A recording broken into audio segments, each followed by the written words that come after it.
Assalamualaikum warahmatullahi wabarakatuh.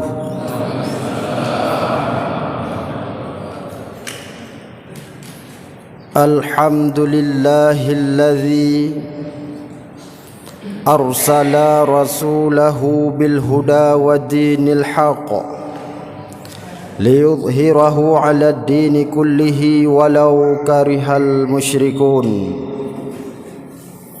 Arsalahu basyiran wa nadhira wa da'iyan ila Allahi biiznihi wa sirajan munira. Allahumma salli wa sallim wa barik ala sayyidina wa nabiyyina Muhammadin wa ala alihi wa ashabihi ajma'in, amma ba'du. Buat langkah yang pertama, marilah segenap lapisan puja sabe-sabe danyo puo kepada sidropo ta Allah Subhanahu wa taala. Allah yang pujud alam ban sigom dunia, yang pujud jin kadengan insan, yang pujud Adam ngan Siti Hawa, yang pujud langit kadengan bumo, yang pujud getanyo serta dumna, yang pujud lako kadengan bino kengon getanyo hudib di dalam dunia. Pujud yang ladum hansip saboh na teman bak ni tamah dua. Allah Subhanahu wa taala yang menciptakan langit yang sangat manyang, bulun ngan bintang selempang jihana. Cahaya bulun kalepah kadengan bintang lempah tatrang kena udonya. Tekedi lako teh warna hitam kaduh tapandang oh malam jula. Ada tekedi perumoh warna coklat jibedah kilat lagi ban sudra. Pulam tekedi na ikupi ngan bada pisang klat nyansang laut darat atatanyo dua. Allah Subhanahu wa taala pula yang menciptakan gunung neglang kelabang petetap dunia, menyahana gunung bumo meguncang inangan agam hana bahagia. Selanjutnya salah dan salam marilah sama-sama kita aturkan kepada baginda Rasul Nabi Muhammad sallallahu alaihi wasallam, yang mana oleh beliau telah berjuang, berkorban dalam menegakkan kalimah tauhid, kalimah la ilaha illallah Muhammadur Rasulullah. 13 tahun baginda Rasul di Mekah merubah bangsa yang biadab menjadi bangsa yang beradab, merubah bangsa yang bercerai-berai menjadi bangsa yang bersatu, yang menyembah Allah Subhanahu wa taala. Yang mulia dan terhormat, yaitu kepada Abu selaku imam besar Masjid Jami yang kita cintai ini. Yang mulia dan terhormat kepada ketua BKM, ketua panitia beserta remajanya, para hadirin kaum muslimin dan muslimat yang saya hormati. Sebagaimana hidup manusia berada dalam 3 masa: masa lalu, masa sekarang, dan masa yang akan datang. Masa lalu adalah kenangan, masa sekarang adalah kenyataan, masa yang akan datang merupakan cita-cita, khayalan, impian. Maka oleh karena demikian, sebagaimana kita orang Islam yang setiap tahunnya memperingati satu peristiwa yang sangat luar biasa, Isra dan Mi'raj, merupakan satu peristiwa masa lampau yang terus dikenang pada masa sekarang, karena banyak hikmah yang dapat kita petik daripada peristiwa tersebut. Para hadirin yang saya muliakan, Kalau kita lihat, Al-Quran memang bukan kitab sejarah, tapi ternyata di dalam Al-Quran sangat banyak diceritakan tentang peristiwa-peristiwa besar. Namun ada sedikit perbedaan. Allah Subhanahu wa taala menceritakan peristiwa Isra dan Mi'raj, dimulai kalimahnya dengan subhanalladzi asra bi'abdihi lailam minal masjidil harami ilal masjidil aqsa, yaitu kalimah tasbih. Al-Quran bercerita tentang peristiwa Nabi Allah Sulaiman dengan Ratu Balqis, tapi tidak dimulai dengan kalimah tasbih. Allah bercerita di dalam Al-Quran tentang peristiwa Maryam, juga tidak dimulai dengan kalimat tasbih. Allah bercerita di dalam Al-Quran bagaimana Nabi Allah Musa beserta bala tentaranya melewati Laut Merah, juga tidak diawali dengan tasbih. Tapi perjalanan Isra Mi'rajnya baginda Rasul diawali dengan kalimah Maha Suci Allah, dengan kalimah tasbih. Apa hikmahnya? Ternyata peristiwa Isra Mi'raj adalah satu peristiwa yang bila mana mau difikirkan secara ilmu pengetahuan tidak mungkin. Bila difikirkan secara fikiran itu pun tidak boleh. Namun apa yang menyebabkan kita percaya terhadap Isra dan Mi'raj? Itulah iman. Banyak peristiwa-peristiwa yang dijadikan Allah tidak bisa diterima oleh akal, tapi bisa diterima oleh iman. Contoh, adanya kita di dalam bumi ini karena ada ayah dan ada ibu. Seandainya tidak ada ayah dan tidak ada ibu, kita tidak ada. Itu hukum akal. Ayah dan ibu adalah sebab, kita adalah akibat. Tapi peristiwa adanya Nabi Allah Adam tidak punya ibu dan Nabi Allah Adam tidak punya bapa. Siapa yang percaya? Itulah orang-orang yang beriman. Secara hukum akal, setiap anak yang dilahirkan oleh ibunya wajib memiliki suaminya. Itu hukum akal. Tapi ternyata Nabi Allah Isa lahir ke dunia ini tanpa seorang ayah. Secara hukum akal tidak mungkin. Tapi iman itu merupakan kehendak Allah Subhanahu wa taala. Dan sangat banyak peristiwa-peristiwa lainnya yang tidak diterima oleh akal, tapi mampu diterima oleh iman. Maka oleh karena demikian, mari kita mengambil sedikit hikmah daripada perjalanan Isra wal Mi'raj.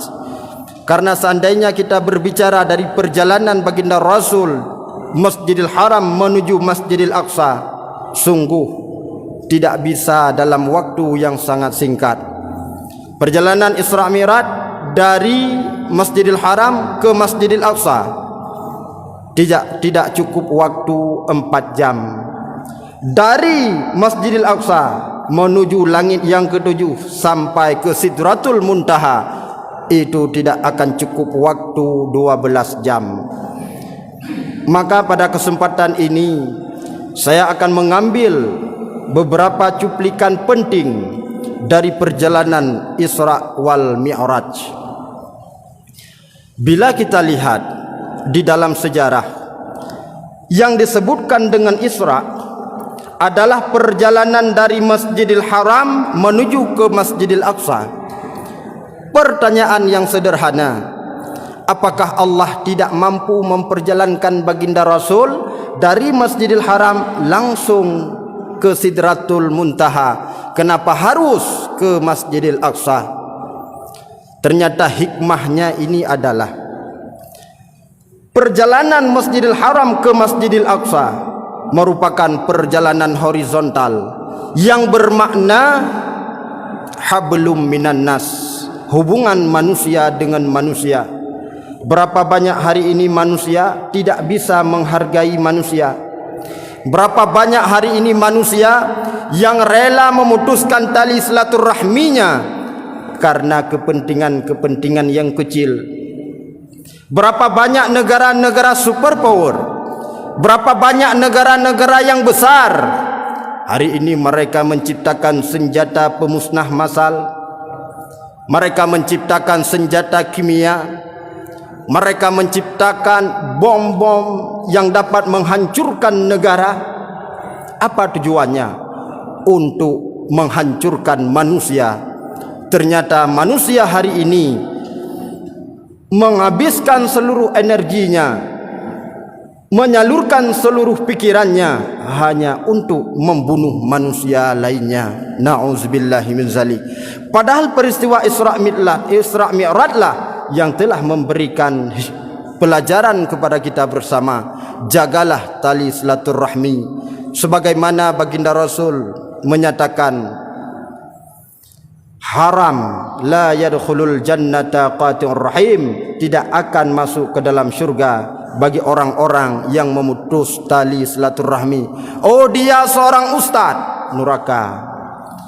Oh, dia orang yang kaya, neraka selama dia memutuskan tali silaturahmi. Oh, dia ahli ibadah, neraka bila dia memutuskan tali silaturahmi. Maka inilah hikmah yang pertama. Di mana kita menyambung tali silaturahmi? Itulah masjid. Mari kita memakmurkan masjid. Mari kita menghidupkan masjid. Jangan mencari hidup di dalam masjid. Kita diperintahkan memakmurkan masjid, menghidupkan masjid, bukan mencari hidup di dalam masjid. Para hadirin kaum muslimin yang berbahagia, ini perjalanan dari Masjidil Haram ke Masjidil Aqsa yang dinamakan Isra'.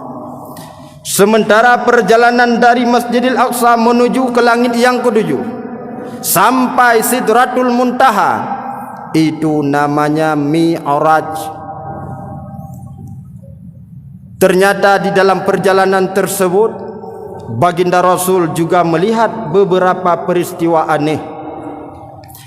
Yang pertama, baginda Rasul melihat ada seorang perempuan yang sangat cantik jelita dengan penuh hiasan di tubuhnya.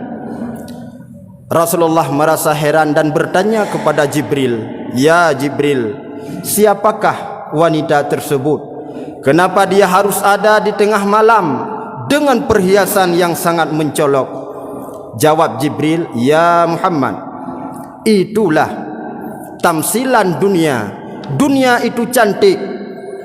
Sebagaimana perempuan mampu menggoda, begitulah dunia mampu merayu." Sehingga kita lihat hari ini, demi kelancaran bisnis pun yang diutamakan adalah wanita. Di kafe-kafe pelayanan dilayani oleh wanita. Di SPBU yang bekerja banyak wanita. Di toko-toko yang menjaga toko banyak juga kaum hawa yang memberikan iklan juga banyak dari kaum wanita. Apakah laki-laki tidak ada? Nah, pat laki-laki bak sabun cap sampan, sudung saboh, kayuh saboh, yang ke yang tugah di beragam kayuh-kayuh jalu sagai. Inilah fakta hari ini. Di mana-mana wanita. Bahkan pada zaman sekitar tahun 90-an, Bele dah pegah tahun 70 80, tidak ada satupun wanita yang berani nongkrong di kafe, tidak ada wanita yang berani nongkrong di warung kopi. Nyan tahun 90-an. Tayu blau sira ba urinong nya tulung blau sira asat. Itanyong lianu pak lun blau mak bak kedai kopi apa maun dah blau.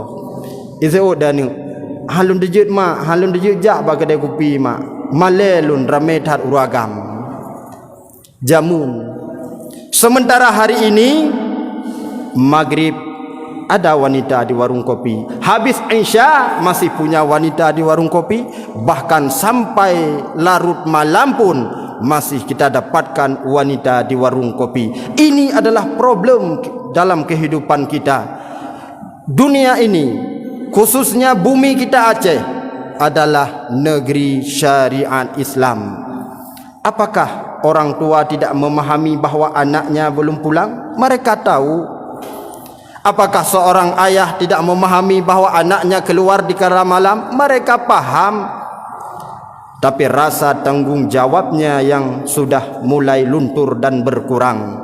Ini adalah PR di dalam kehidupan kita yang telah dinampakkan kepada baginda Rasul di dalam perjalanan Isra dan Mi'raj, yaitu dengan gambaran seorang wanita yang sangat cantik jelita. Dan di dalam perjalanan tersebut juga baginda Rasul melihat seorang perempuan yang tua, tapi dihias dengan bermacam hiasan. Juga Nabi bertanya, "Ya Jibril, siapakah dia?"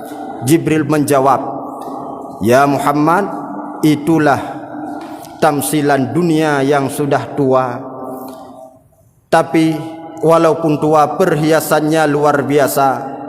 Mari kita lihat hari ini bagaimana gedung-gedung yang tinggi menjulang itu adalah hiasan. Bagaimana rumah-rumah yang mewah. Bagaimana kehidupan gedung-gedung istana-istana yang dibuat megah. Padahal dunia ini sudah tua, tapi nampak dunia ini masih muda."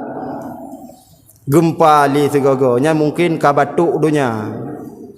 Nya sering tak batuk nya tanda kato mati. Artinya kadang dunianya kato kiamat. Dan dalam perjalanannya baginda Rasulullah juga melihat ada satu peristiwa aneh, yaitu ada segolongan manusia yang mengambil batu dan menghantam ke kepalanya. Hancur kepalanya, keluar darahnya, berhambur otaknya. Ternyata Allah menjadikan seperti sedia kala. Dan golongan tersebut mengambil lagi batu tersebut, menghantamkan lagi ke kepalanya. Rasulullah juga heran lalu bertanya, "Iya Jibril, siapakah gerangan manusia tersebut?"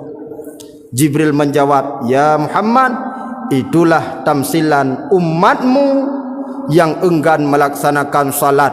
Itulah dari golongan umatmu yang susah mengerjakan sembahyang."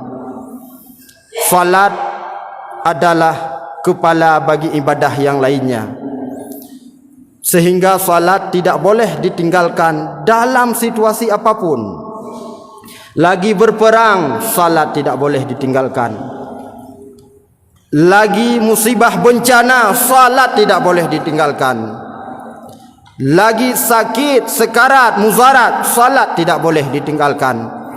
Sehingga dalam hukum fiqh dijelaskan, boleh salat sambil duduk apabila tidak mampu berdiri. Bila tidak mampu duduk, boleh berbaring. Tidak mampu berbaring, boleh secara terlentang. Tidak mampu terlentang, boleh secara isyarat.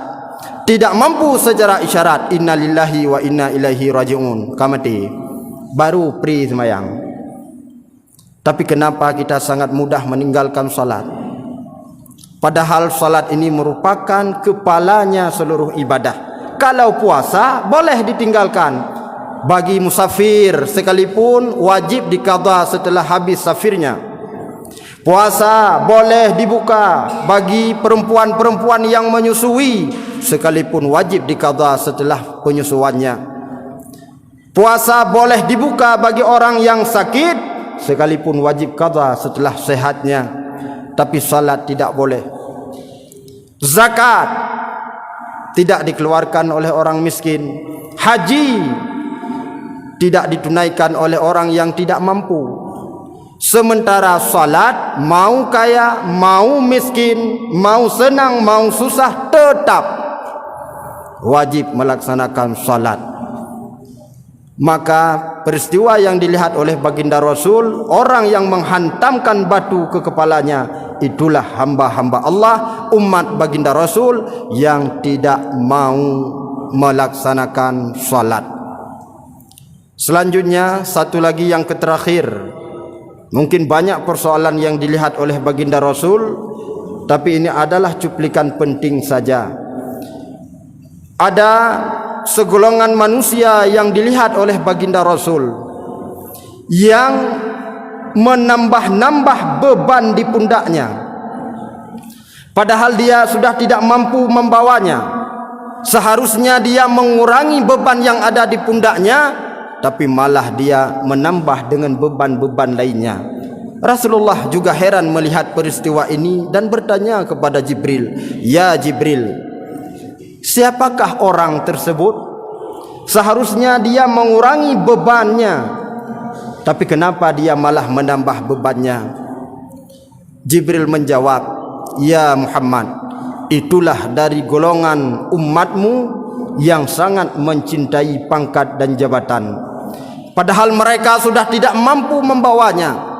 Selama mereka berjabat, banyak rakyat-rakyat yang mengulurkan air matanya, banyak orang-orang yang menangis karena kelaparan. Di sisi lain, banyak juga orang yang menangis karena kekeyangan, akibat orang-orang yang tidak mampu berlaku adil di dalam jabatannya, tapi masih ingin mendapatkan jabatan yang lain. Itulah ya Muhammad tamsilan orang yang terus menambahkan beban di atas pundaknya." Dalam bahasa Aceh nukun lerung jamun, perle ke cangkoi oh wate mu ublang, perle ke parang oh wate koh padi, perle ke rakyat wate pemilihan, menyeka menang nya mituri tu tanli nya na tahu ngawai kun. Tapi ini adalah fakta. Ini adalah kebiasaan yang terjadi di dalam kehidupan, sehingga para pejabat-pejabat dikala hilang jabatannya tidak ada harga sedikit pun pada rakyat. Takalan pejabat wadai kapan tiun lam sago tameh di bak sago semijit sidrau tinggi igi tengah ngah anak so permun. Itu yang diurung bupati jamun padena agejin urung agejin ni bukan padahal dalam masjid, karena tidak mampu menjaga akan jabatan yang dia miliki. Tapi bila dia mampu membahagiakan rakyatnya, mampu membuat anak yatim tersenyum, mampu membuat si fakir mendapat pendidikan yang layak, dia akan terus dipuja, dia akan terus dipuji, walaupun sudah berada di dalam liang lahat, walaupun sudah berada di kuburan. Itulah wahai Muhammad tamsilan umatmu yang sangat cinta kepada pangkat dan jabatan. Dari jabatan yang pertama ingin mendapatkan jabatan yang kedua, padahal dia tidak mampu.